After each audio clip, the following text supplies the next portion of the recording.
জয় গুরুবাম, জয় মাতারা। বন্ধুরা কেমন আছেন সবাই? আশা করছি সবাই ভালো আছেন এবং মায়ের কৃপায় সুস্থ আছেন। তো আজকে একটু অন্য রকমের ভিডিও দেওয়ার চেষ্টা করছি। সেটা হচ্ছে মা কালীর বা তারা মায়ের বর্ণনা, যখন তার উৎপত্তি হয়েছিল মা দুর্গার থেকে। আর এই রেফারেন্সটা আমরা নিচ্ছি শ্রী শ্রী চণ্ডী দিয়ে, সপ্তম অধ্যায়ে লেখা রয়েছে, আপনারা চাইলে দেখতে পারেন। আর এটা রেফারেন্সটা আমরা পড়ে শোনাচ্ছি আপনাদের, শুনুন মন্ত্রটা। তারপরে এটাকে আপনাদের সামনে আমি এক্সপ্লেন করে দেবো যে মা কালীর আসলে দেখতে কেমন, আসলে শ্রী শ্রী চণ্ডীতে কি বর্ণনা দিচ্ছে তার।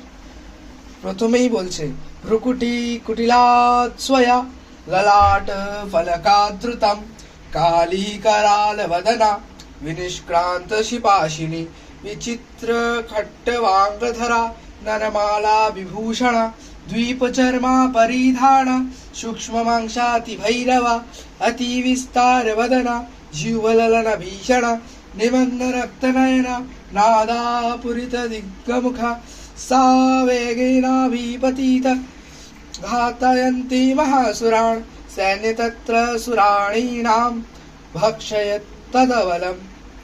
মানে এখানে বলছে যে যখন মধু কৈটব চন্নমুণ্ডকে পাঠালেন দেবী দুর্গাকে দেখার জন্য, যে তাকে দেখতে কেমন, তখন চন্নমুণ্ডকে দেখে দেবীর এতটাই ক্রোধ হয়েছিল যে তিনি লাল হয়ে গেছিলেন। তার ভ্রুকুটি যেটা ছিল, মানে ভ্রু, সেটা কিঞ্চিত টেরা হয়ে গেছিল। সেই বলছে ভ্রুকুটি কুটিলাৎ স্বয়া ললাট ফলকাদ্রুতম, ওই ললাট থেকেই জন্ম হলো কালী कराल वदना विनिष्क्रांत শিপাশিনী। মানে বলছে এখানে যে তার এক হাতে ছিল পাশ এবং আর এক হাতে খড়গ।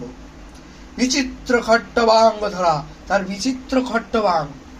নরমালা বিভূষণা, মানে তার গলায় নরের মালা বিভূষিত।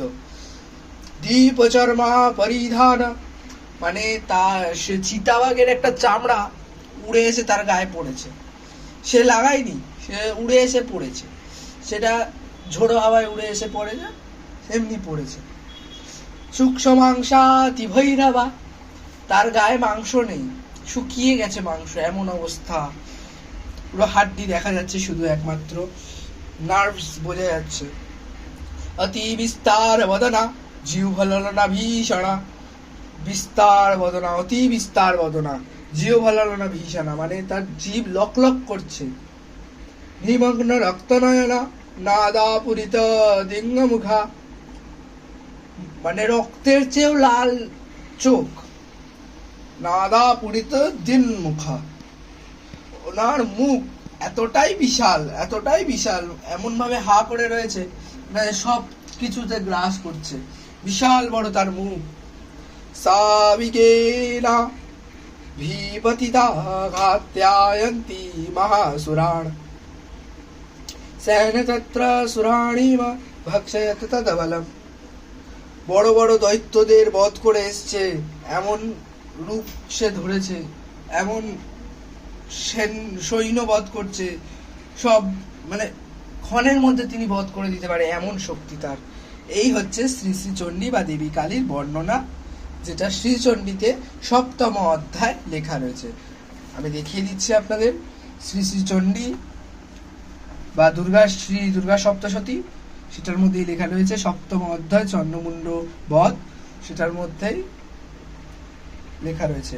ভ্রুকুটি কুটিলাৎ ললাট ফলকাদ্রুতম কালী कराल वदना विनिष्क्रांत शिपाशिनी विचित्र खट्टवांगधरा नरमाला विभूषण दीपचर्म परिधान सूक्ष्म मांसाति भैरव अति विस्तार वदना जीवललन भीषण निमग्न रक्तनयना नादापुरित दिन्मुखा सा वेगेनाभिपतिता घात्यायन्ति महासुरान् सैन्य तत्र सुरीराण मा भक्षयत तद्बलम्।